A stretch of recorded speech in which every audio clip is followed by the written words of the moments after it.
Donc, on va passer quand même. Bien, avant de passer à la sexualité originelle, je vais vous faire part d'un point là, extrêmement important à bien comprendre. C'est quelque chose de très, très, très puissant. Ça entame bien un processus de compréhension des modes de fonctionnement de son cerveau.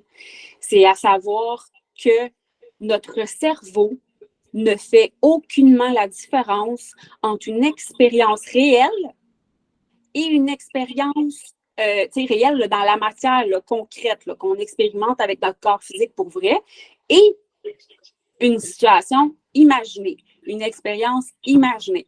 Donc, je ne sais pas si vous comprenez l'importance de cette information-là. C'est qu'en fait, si vous imaginez que vous vivez des horreurs ou que vous vous en rappelez sans cesse de ce que vous avez vécu, votre cerveau, ce qu'il va créer, c'est une programmation en fonction de ça.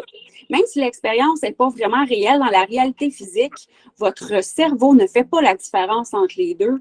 Il va aller vous créer une programmation dans votre subconscient qui va être négative.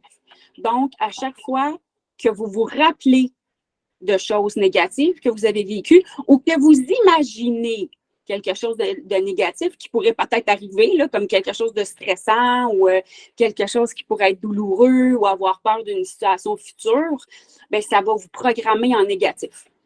C'est vous qui contrôlez la façon dont vous pouvez programmer votre cerveau. Ça, c'est génial à savoir. Là. Donc, ça fonctionne de la même façon aussi à l'inverse.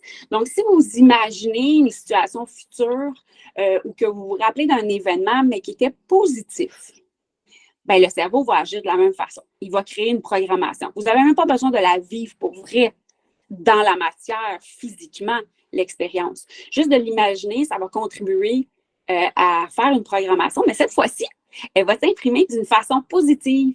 Donc, ça va être dans l'amour, dans la confiance, dans la joie, dans la puissance.